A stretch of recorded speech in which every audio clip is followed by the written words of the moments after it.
Good morning, good afternoon, and good evening, everyone. Welcome back to the next session of the Global AI Community on Virtual Tour.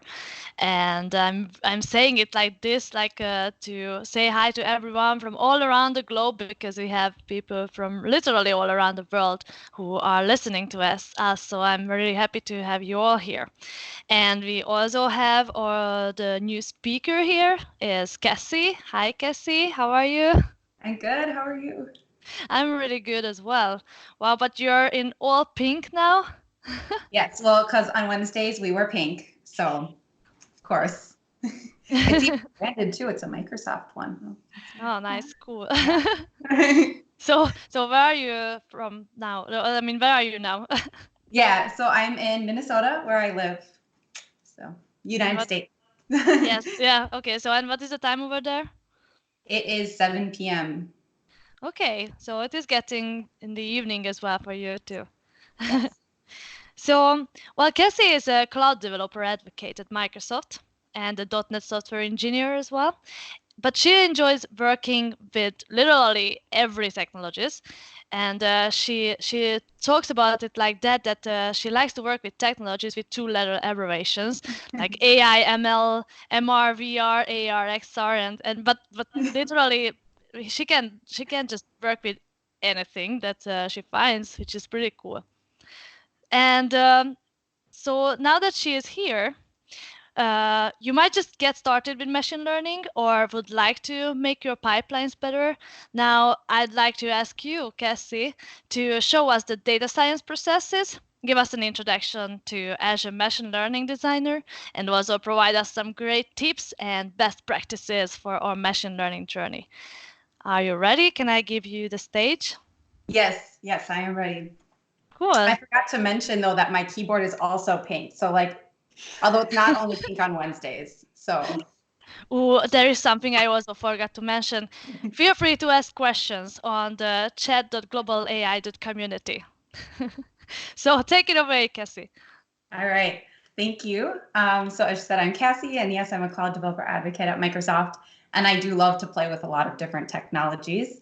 I started getting into machine learning about 3 years ago or so. Before that, I was a full stack .NET software engineer, and I actually got into machine learning with the tool that we're going to be using today. So I'm excited to show it to you.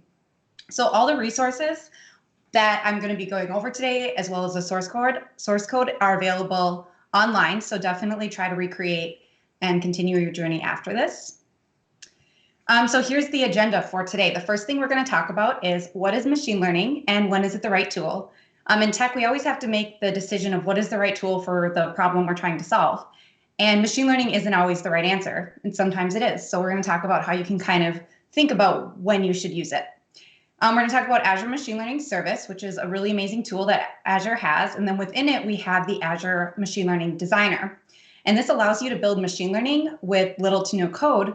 And it's a pretty sweet tool. It's drag and drop UI. We're going to go over how to build a model with that. And we're going to do the full data science process. So our use case that we're using is Tailwind Traders, which you have probably heard about already. And they have an issue with their logistics system, or with the stocking shelves, I should say, where they have empty shelves at one store and full shelves at another. And they want to try to better forecast demand for each item so that they can have full shelves of items at both stores. And they think that machine learning could do this for them. So let's start with the first or the basics is what is machine learning. I know if you've been watching, you've probably picked up a little bit about it, but you probably have heard of AI, or artificial intelligence. And really, AI is just computers trying to mimic human intelligence. So we're trying to make a computer act more human. And there's a lot of different techniques that you can use to try to do that. And one of those is machine learning. And what machine learning does is it takes experience or a data set, and it enables a machine to improve on a specific task by training it with that data set and exploiting patterns that exist within it. And then within machine learning, we have something called deep learning. And deep learning, you can think of your neural networks. And so I like to think about cake and layers in cake. And so your deep learnings are going to have multiple layers, where your machine learning models are more of a single layer. So another example of a deep learning neural network would be something like a cat versus dog image recognition, or a computer vision. That one is going to be more of a neural network where you couldn't maybe solve it with a more simple single layer machine learning algorithm. Oh, and another thing is at the bottom of the screen here, there's actually a doc that goes into depth on all of these different topics and the differences. And I definitely recommend checking that out and reading more about it. So since I come from a traditional programming background, one of the things that I think kind of helps when making the transition is thinking about both the similarities and the difference between traditional programming and machine learning. So in traditional programming, you have a data input, you have an algorithm that's written by a programmer, so a statically programmed function, and then you have a computation and an output. Now with machine learning, you still have data that is coming in, but now we're going to call those your features. And we still have an output, but we're going to bring that up top, and we're going to call those labels. So in the cat versus dog, our images would be our features, and whether it's a cat or a dog would be a label. And this is specific to supervised machine learning. Then a computation happens and an algorithm comes out or a machine learning model. But instead of statically programmed by a computer, think of it as creating a function with data that adapts and learns from the data that we give it. So once you start to kind of think about and understand those differences, you can kind of start changing the way you think when you approach a problem and trying to solve it, and when you approach a problem to solve it with machine learning.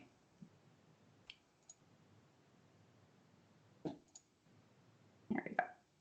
So for Tailwind Traders and with machine learning in general, you want to think about what is the question I'm trying to answer. So for Tailwind Traders, they want to try to forecast sales quantities per item per store for the next 4 weeks. And so this is something called a regression, a time series regression model, and that's what we're going to be building today.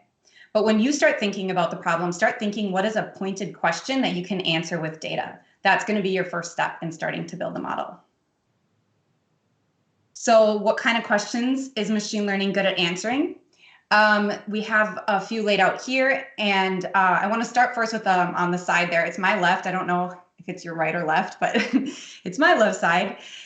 So there's supervised machine learning, unsupervised machine learning, and something called reinforcement learning, which I'm not going to talk much about. But with supervised machine learning, in our example of cat versus dog in a neural network, I have images of cats and dogs, and then I'm giving it the labels. And that's called supervised machine learning because I'm telling it what I want to learn, and I'm giving it both the answers and the data.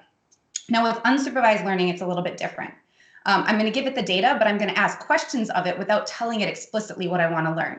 So for the example of clustering, what does it belong to?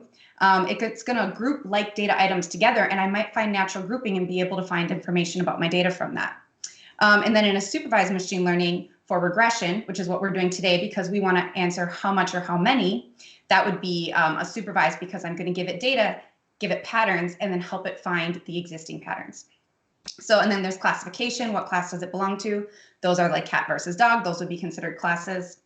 And then we have anomaly detection. Is it weird? So you might think of an email you may have gotten from your credit card company of like this transaction was weird. And that's because that was outside of your normal pattern of buying.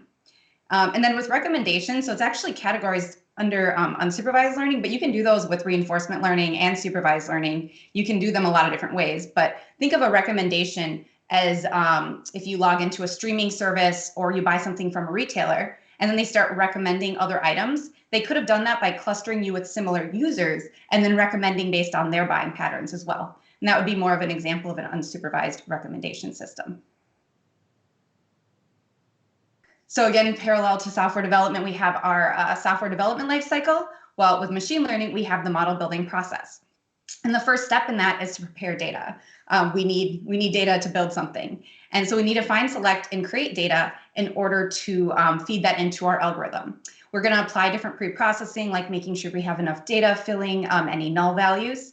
And then once we think that we have found the data that's going to be right for answering our question, then we're going to move on to train model.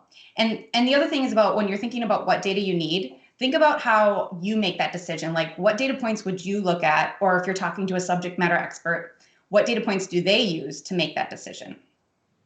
And then once you think you have that, you move on to the train model and you're going to apply different learning algorithms.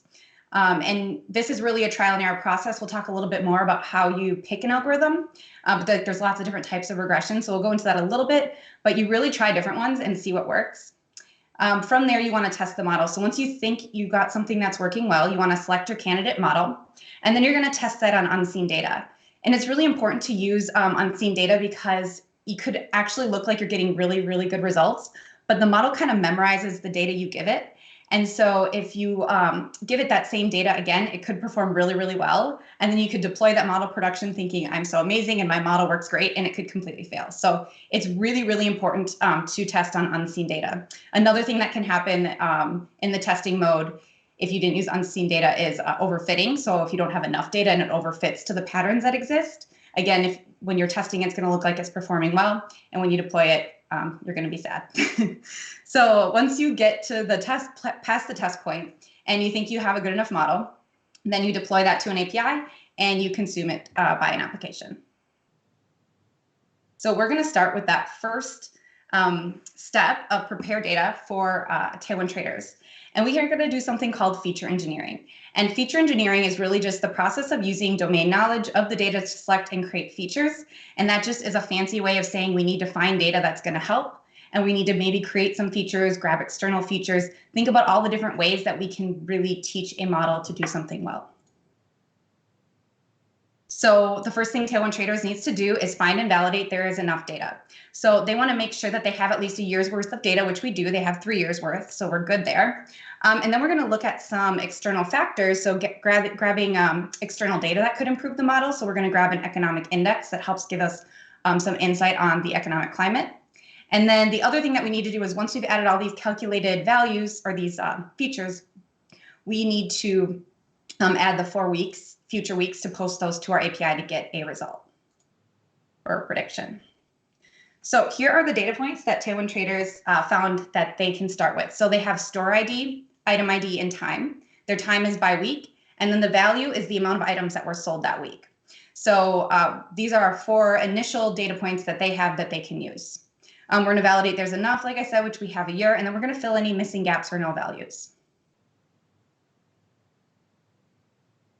Then we're going to add our RDPI, or real disposable personal income, which is our economic index. And so we're going to add that into our current data, and now we have that as our initial 5 data points or features.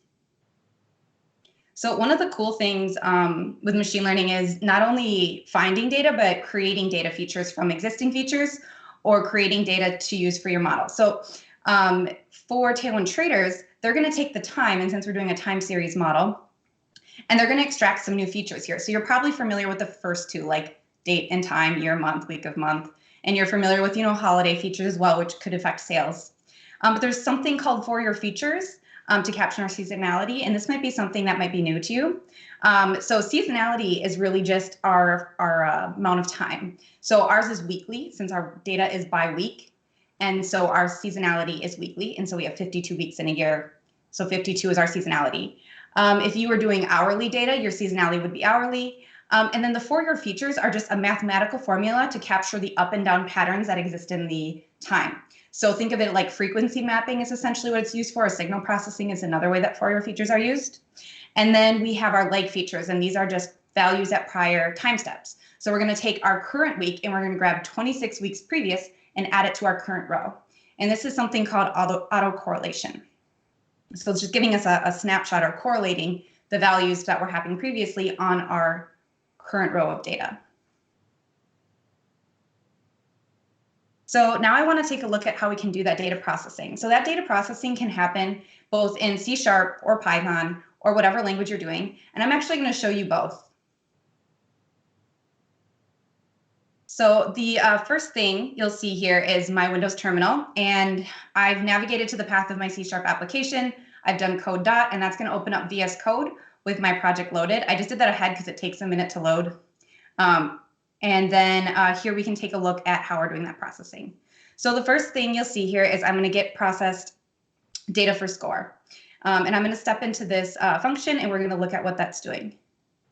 So I need to get my data. This is actually just using a local CSV, and this is available in the GitHub repo as well. Most likely for a production model, you're going to be using something like SQL database or something more robust than a CSV, but for this it works. And then I'm also filtering by the item ID and the store ID. From there, I'm going to add the weeks to predict. So I'm going to get the latest date, and I'm going to calculate what the next 4 weeks are. And then I'm also going to calculate what the dates are in that week so that I can calculate my time features. And my time features are, again, if there's a holiday that's happening that week, what the year, month, week of month, etc. And then I'm going to return that back and calculate my Fourier features, which is that mathematical formula to capture those patterns. And again, my seasonality is 52 weeks. And then I'm going to return that back to my method, go back again, and then I'm going to take a look at my leg features. So then I'm going to pass in my data set again to my leg feature formula or function, and then I'm going to add those 26 weeks to the current data set. And now my data would be ready to post to my API for a prediction, but we haven't built that yet. So we're going to stop there. And then we're going to look at, go back to my Windows terminal. I have Anaconda loaded as a profile in my Windows terminal. And from there, I can navigate to where my notebook is and just type Jupyter Notebook, and that's going to open up my notebook for me in my browser. So I love having Anaconda in Windows Terminal, and I love Windows Terminal. I could go on and on about Windows Terminal, but I won't because that's a different talk. So here we can see this is a Jupyter Notebook, and if you're not familiar with these are a very common tool for data scientists. And so a lot of machine learning models are built with this tool. And here we can see the first thing we're going to do is import our packages. We have Pandas and NumPy, which are popular data science libraries. And we're going to load our data again from a CSV. And we're using Pandas to load that into a data frame, which if you're from a C# background, you can think of it like a data table. But it's super helpful. I love Pandas too, like both real pandas and anyway, off topic. So, okay, then we're going to filter by our store ID and our item ID. And we are going to then create those future 4 weeks for prediction. So we're calculating our features now and grabbing the 4 weeks so that we can add in those calculated features from the time. And then we are going to add our leg features as well. So you can add the previous 26 weeks. It's a little bit less lines of code in Python. And then we have our prediction data frame, which is just the 4 values that we actually want to post. And we are going to add our time features. Again, the same things that we did in C#, year, month, week of month, creating our function to get the holidays and printing out those values again to make sure that everything looks correct. And our Fourier features, same formula, and then printing that out as well. So you can see that the process is really similar between the 2 different languages. Like I'm doing the exact same thing. I could do this in probably JavaScript or whatever your favorite language is. And then from there, I'm going to post to my API. But again, we haven't built it yet. So we're not there yet. Okay, so once I've done all that processing on my data set, this is what the resulting data set looks like. So it might be kind of hard to see. Hopefully you can see it okay. But you can see we have our initial 5 columns, and then we have all the calculated columns that we added to our data set. Something that changed here, you may notice, is the value. Before it was, like 100 to 200. What we did here is actually a log transform, which is something called normalization in data scientists. So we normalize the value. And what that does is it takes highly skewed distributions and makes them less skewed. And this can help with both efficiency and accuracy in our model. Cool. So we have done the feature engineering, prepare data first step. Now let's talk about how we can select different algorithms to train our model. So selecting the right algorithm is kind of it's right is in quotations because it really is a trial and error process. You know that you want a regression because you're trying to predict values, but you need to try different algorithms and see what works. Once you've started to build models for a while, you might kind of have a feeling when you start a model what different things might work well, and you kind of get a feeling for it, just like with traditional programming, you get kind of a little bit more of a sense for that. And that's the same true with machine learning, but when you're starting out, it kind of feels overwhelming and you don't really know what to do. So we have this algorithm cheat sheet where you go, you look at what do I want to do, and from there you can think about what you're trying to predict. So are you trying to predict values? Are you trying to categorize with a classification? Are you trying to find unusual occurrences? And so again, there's a short link at the bottom here for this algorithm cheat sheet, and that link will be again available at the end of the presentation. But really, this is a good starting point when you're getting started and you're like, I don't know what to do. So now I want to talk a little bit about our Azure Machine Learning Service tool. So this tool has a wide range of different tools within it. So to build, test, deploy, manage models. And I'm going to talk just high level about some of those different ones. So we have something called automated machine learning, which you can think of as like machine learning for machine learning. You give it a data set, you tell it what you're trying to predict, and it will go through and give you what it thinks is the best model and a full report on how different types of algorithms and hyperparameters worked. And then we're going to talk about the Azure Machine Learning Designer, which is a drag and drop visual tool that allows you to build machine learning models faster than you think. And then we have some notebook features within it, Jupyter Notebooks. You can manage data sets and version those, which we're going to see, build experiments, and machine learning workflow pipelines, which are different than DevOps pipelines. That one got me for a minute. I was like, pipelines? That doesn't, but yeah, it's different than your DevOps pipelines. And you can register models, version models, deploy to get an endpoint, and then also have access to larger compute than you may have locally. So a lot of tools and a lot of different ways that you can build within it. So next, we are going to now build our model. So the first thing, with anything, you got to create a resource, right? So the first thing we're going to do is create our machine learning resource. So we're going to click on AI machine learning, and then we're going to click on the machine learning service. We're going to give it a name. We'll just call it like demo workspace. And then we're going to select our subscription, which is for billing. We're going to create our new resource group, or we could also select an existing one and choose the location. And the location is actually the physical location of the data center. And then we're going to click review and create. But since that takes a minute to create, I'm going to flip over to one that I've already created for this. So this is what it looks like in the portal. But we have this new machine learning studio. And if you were to open that up, this is what it looks. So this is where you're going to build all your models. This is, I guess you could say, where the machine learning magic happens at. And you can access this directly from the portal by going to ml.azure.com. We have our different designers here that we have created. And then if you're on the left, you can see all the different tools that we were talking about when we were kind of giving an overview for it. So we want to create a data set. So we want to upload the data set that we're going to use to train our model. So we're going to click from local files, and then we are going to give it a name. It's a tabular data set because it's a CSV data set, and then we're going to click next. And so we are going to use the existing data store that's created when the model, or when the service was created, and then we're going to grab our data set and click next. And what this is going to do is it's going to upload it to that store, it's going to parse it out, and it's going to give us a preview and let us change things within that data set before we use it. And also the cool thing about the data sets in Azure Machine Learning is they're available throughout all the different services. Everything's all kind of integrated together. So we have a delimited, it's comma delimited, that's correct. We want to change it to use the headers from the first file. So we want to use the header rows from our file so we actually have the correct labels versus just like column 1, column 2. And then we're ready to click next. And then from there, we can affect the schema. So if we want to exclude items, if we want to change the data type, we're going to leave time in for now. I'm going to show you how we can also exclude things within the designer. But you get this nice kind of overview before you bring your data in if you need to change anything. We're going to click create, and then it's going to create that data set within our workspace, or studio, I should say. Cool. So let's go back to designer. And then the other thing you'll notice at designer here is that you can have some samples available. And so like if another thing was starting out, if you're like, well, I know I want to do binary classification, but I don't even really know where to start. You could go in here, choose one of the binary classifications, and it'll load up a pre-built model for you. And you can start playing with it and kind of understanding how it works, maybe even throw in your own data and start playing around with things.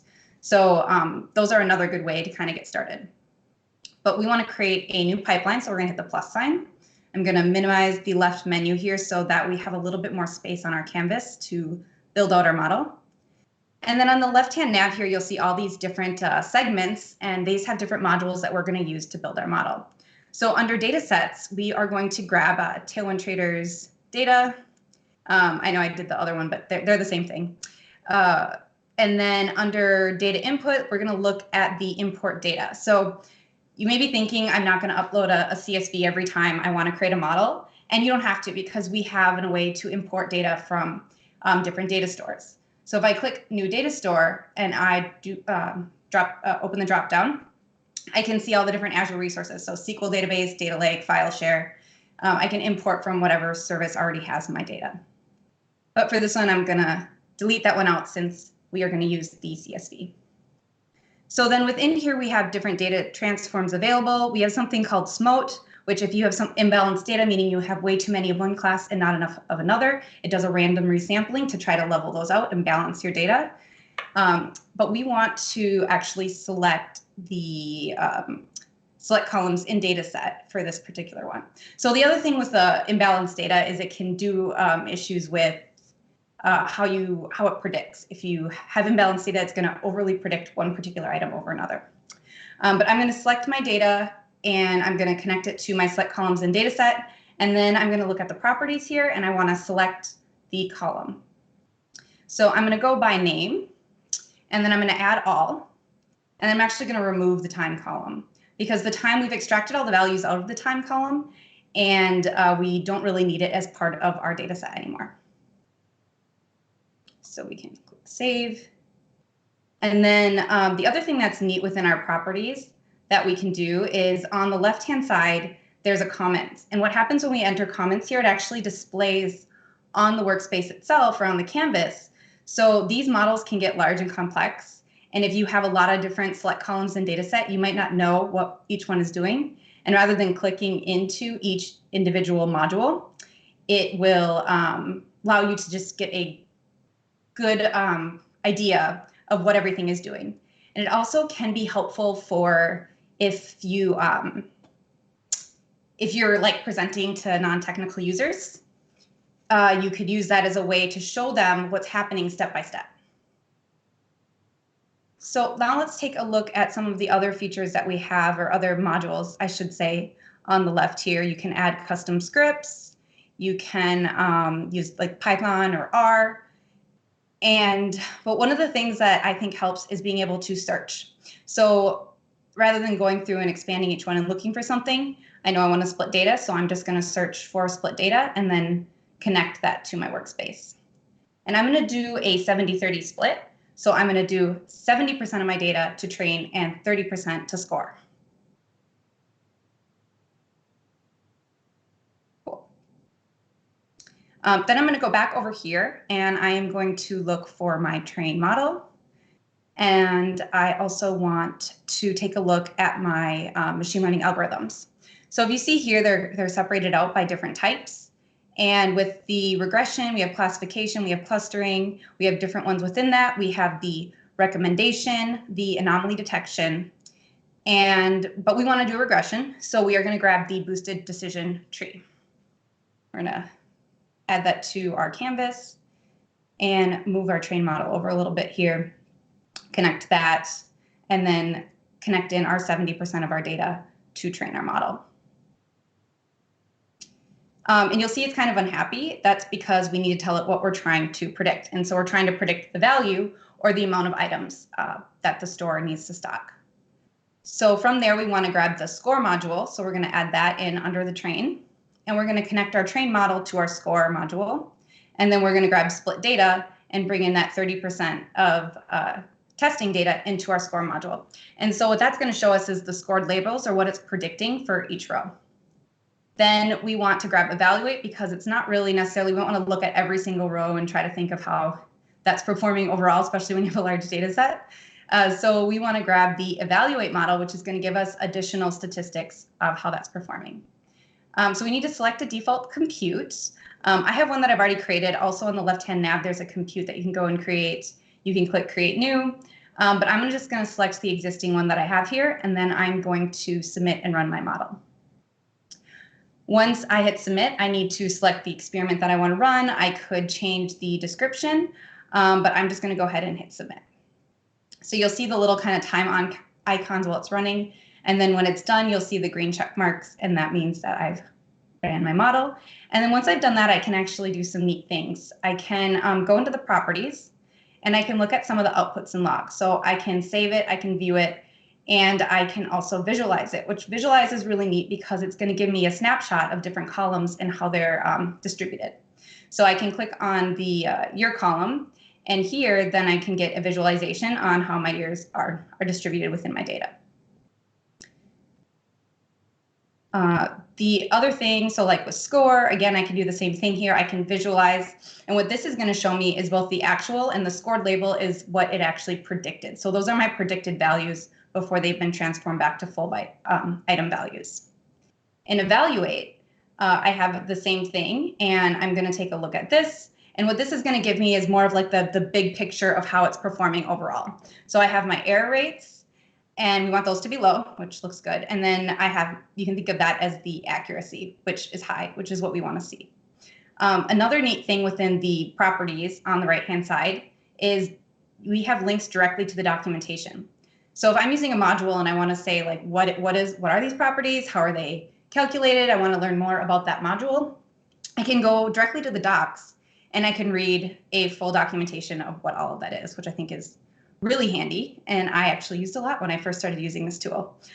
Same with now the machine learning models. I can do the same thing. I can go to the properties, I can click the learn more, and then I can start reading about what a boosted decision tree regression is, and I can click through the different regressions as well. Cool. So it looks like our model is performing well, but we want to do something with our data before we return it. So we're going to add in some additional modules. Because we don't want to return all of those calculated values, we need to select which columns we return. And we also want to change one of the column names. So to do that, I'm going to do edit metadata. And then I'm going to bring in my data there. And I don't want the scored label, column label. I actually want to change that to what my app is expecting, which is forecast. So from here, I'm going to grab my scored label column. I can also type it in here. I like the by name feature within it, but you can select it if you prefer to just type the column. And then I'm going to type the new column name. I can also change things to categorical and do other types of processing on a particular column. And I'm going to now give it the comment so I know what the edit metadata is actually doing, since it can do a lot of different things. Now from there, I want to apply a math operation. So like we did the log transform to normalize our value, we now need to do an exponent operation on it in order to get that to a full value amount. So we're going to edit the column. And from here, we're going to do this both on the forecast column and the value column. So we get back full values. Then we'll hit save. And then the last thing that I want to do for this model is select the columns that I want to return. So like I was saying, we don't necessarily want to include all of the calculated columns that we used for scoring. I really only want to get back 4 columns. I want to get back the value. I want to get back the forecast. And then I want to get the ID 1, which is my store ID, and ID 2, which is my item ID. So those are the only values that my model will actually return. So cool. Now we added those additional data processing features. We can submit it. We're going to leave the experiment and description as is. We'll hit submit. We'll see that it is now running, and cool, now it's done. So the next thing we need to do now that we're ready to deploy is create a real-time inferencing pipeline. So you can think of when you're in the designer and you're authoring over here, think of this as like your development model. When you actually create the inferencing pipeline, that's what's going to be published to your endpoint that you're going to actually use in your application. So when you click create published endpoint, you will see that now we have some new inputs. We have our web service input. We can change that name to something else. And then we also have our web service output. Now I want to move this down because I added some additional data processing to my model after the score. So I want to make sure that I'm getting back the actual result from those additional data processing steps. From there, I would hit submit and I would run this model so I could prepare that. And then once it's done running, we would be ready to deploy. Since that takes a minute to run, I'm going to flip over to one that I've already created. So here is one that I've already created. You can see it's the same thing. We would click deploy, and then it would show up in our endpoints. So we'll go back to the main navigation. We're going to click endpoints, and we'll click into the real-time inferencing endpoint that we created. From here, you can see that we have the state, the the endpoint. We can test with some of the data that was uploaded and see how it's performing on different items. We can export this to a CSV as well, which is what that icon shows there. And then we can consume this now. So this is what we need for our API key and endpoint. We get different sample languages to access this. So that's really super helpful if you're new to Python maybe and you're wondering how you would do that. So once we have the API key, we need to go to the API or the app config. We need to paste in that value. We need to grab our endpoint and go to our program. And then we're going to update that endpoint, which I think I already did, but we'll do it again just for good practice. And then now we're actually ready to post to our API. So let's expand the terminal here. And since this is a .NET Core console app, I'm going to do the command .NET Core or .NET Run. And now what it's going to do is it's going to grab that data set. It's going to do all the pre-processing that we talked about. It's going to then post to the model that we just deployed. And then that model is going to return back the prediction for those 4 weeks. So we can see that we now have what the prediction is for 4 to 425, the amount of items that would be sold. Awesome. Let's take a look at our Python now and see how we do it there. Again, same process. We have our data frame that we're going to post. We have the URL and API key, which I already updated. This is our get prediction function. And then we are going to run that and see what our results are.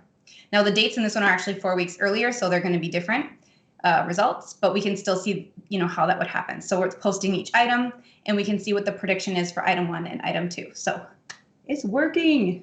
Awesome.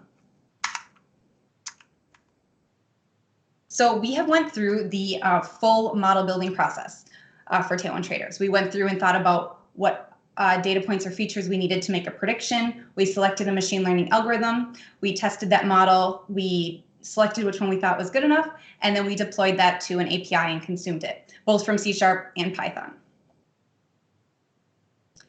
Don't let this be the end of your machine learning journey. I went to a talk on this, and now I do a ton of machine learning. So go build something. I think the best way to learn is to build something. And we have this at the repo in the lower corner here. You can go there. We have step-by-step instructions how to do what we did. Maybe think of something that you want to build. Think of a question at work that's something that you thought maybe wasn't able to be built, and now you can maybe do that. Maybe you could be empowered through the AML designer to build that model. We have lots of resources on Docs, as I was saying. So here are some different links that we talked about throughout the talk. And these are all available on the AML 30 as well. Learn, MS Learn, if you're not familiar, it's a learning platform by Microsoft. There is a Learn module that should be, I want to say out in the next couple of weeks. I can't say exactly, but it's the exact presentation we went over today. So you can go to Learn and do exactly what we did. It's not quite out yet, but it is coming soon. But there are other Learn modules that you can do and other designer modules and other AML ones that you can do right now in MS Learn. So thank you so much. I hope you enjoyed, and I hope maybe you even learned something new. Thank you, Cassie. It was really interesting. And yeah, I think you showed some stuff that might be new for a lot of people. And so we have some questions as well. So yeah. The first question is that now we know that how to use this prediction, like how to send a request to the endpoint and to use the endpoint for doing a prediction. But is it possible, to use the model to maybe, to export it from the designer and do some iteration on the code and, and then use that for training instead of doing that inside the designer only, because because in the designer you can do alterations on the models on the algorithms as well, but so you can create a model in designer, and then you can actually download that model and then use it in a container or somewhere else if you wanted to. So yeah, you can definitely create and then download and use that model somewhere else if you wanted. Cool. Awesome. Maybe I should go and try it at some point. All right. So there's a question related to data scale. So in the forecasting demo, you used the year 2003 or 2013. What if we change it to be 0, 3, or just 13? Is that would affect the accuracy of the training?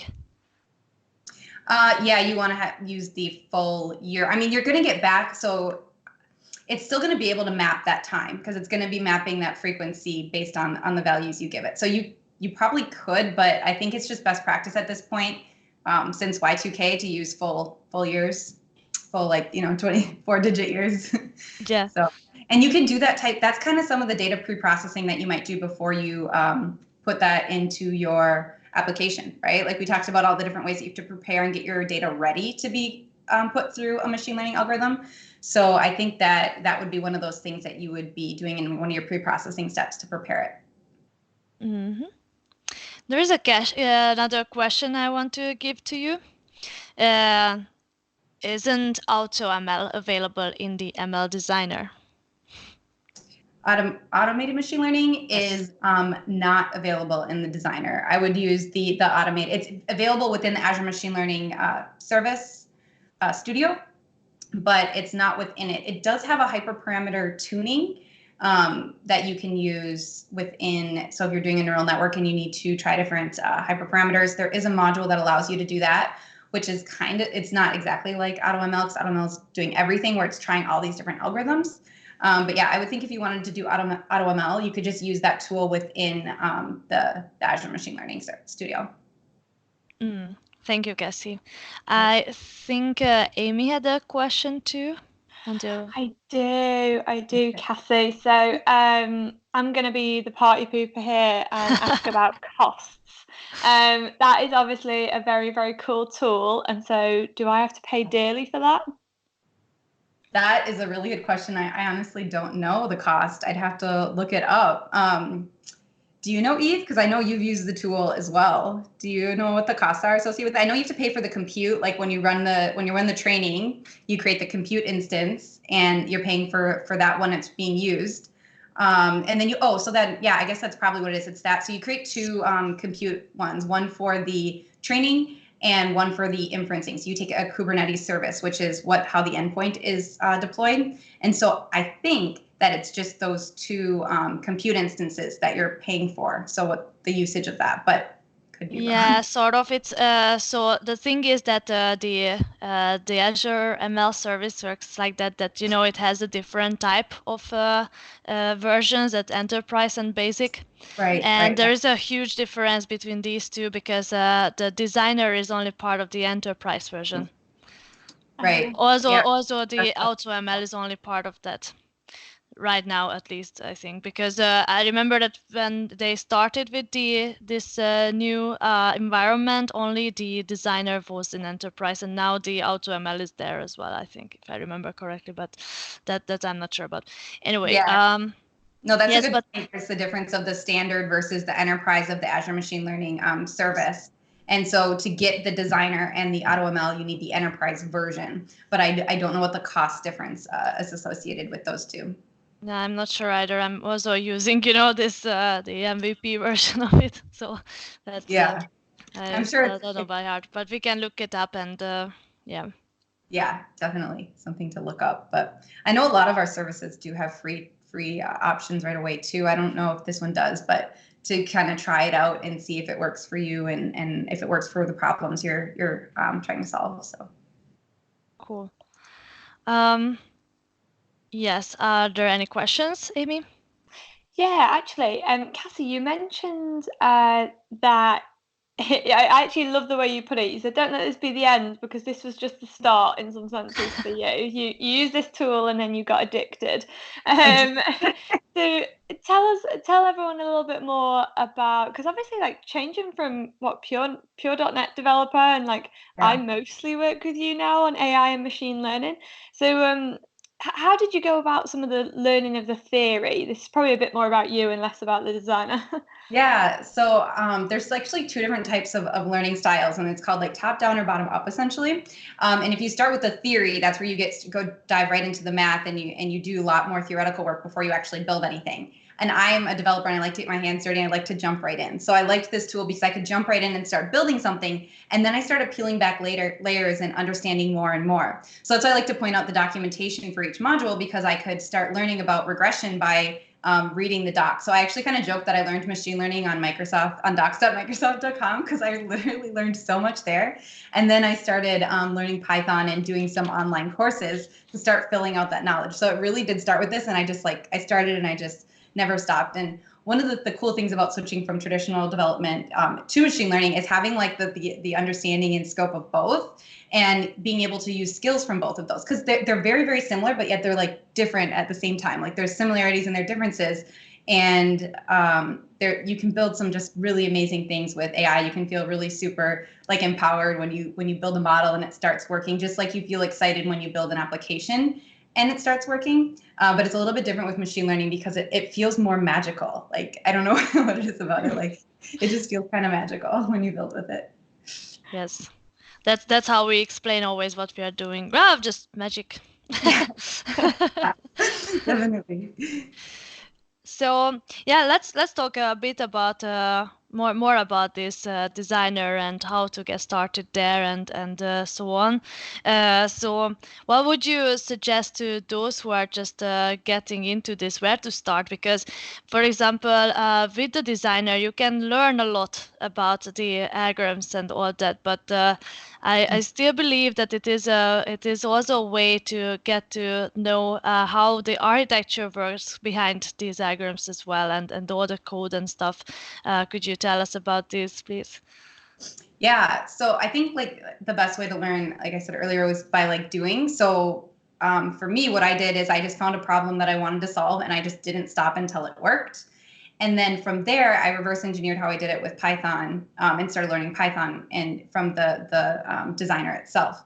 So I would say that, like, I think even with any language or anything you're trying to learn, having a goal that you're trying to build something, like just something you're trying to build, just start and then don't stop until it's done. And then when you stop and like look behind you, you realize you just learned a new skill. So that's where machine learning is similar to anything else that you're learning in tech. And I would say like looking at some free online courses would be another. There's lots of stuff on actually MS Learn as well to go start learning some of this stuff. So there's lots of free resources out there, or free trials on like Coursera or Udemy. But yeah, I still think the best way is to think of something you want to solve and then solve it. Because one of the things when you go through different tutorials and watch different courses, you can watch something and understand it, but doing it is completely different.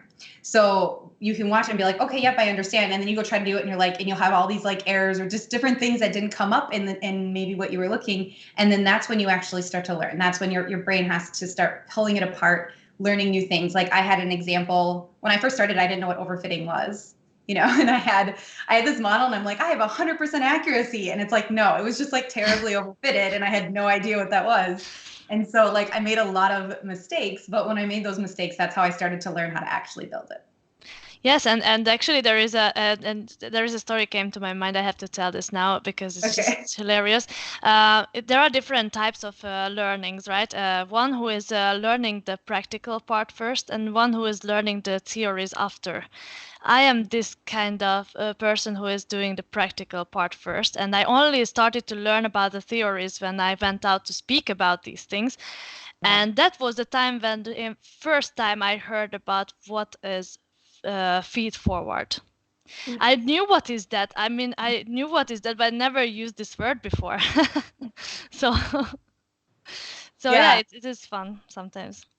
My first model was actually classifying what a help desk ticket who it should be assigned to based on the text of the ticket, which is natural language processing. But I had no idea I was doing natural language processing when I built my first model. And then I was like, oh, wait, that's natural language processing? Okay, now I get it. Like you kind of like, it's like backwards where you start building something and you're learning how to do it. And then you kind of start learning, oh, okay, I do know what that is now. And so, yeah, I think it really depends on the person too. But I think as developers, we really like to jump just right in and do code. And so a lot of people that I've heard that's tried to start with machine learning, they bought like a textbook and they jumped into the theory and then they kind of lost interest and then maybe left it and then didn't come back. So for me, like getting those initial results, even just like downloading some Python code and running it, like you can get a result without actually having to write any code right away and then start pulling apart what it's doing. And so I think from coming from a traditional background, that gets to be a little bit more exciting, and you get like a kind of a quick reward, which is the same thing with the AML designer. You can start doing something and get like a reward quickly and then keep getting into it. Thank you, Cassie. Do we have any more questions, or should I just wrap it up here? Yep, I can't see any, so maybe a good time. Okay, so now we are going to go away for a break. And after the break, Alicia and Amy is going to welcome our next speaker, Dayu. I hope I said it correctly.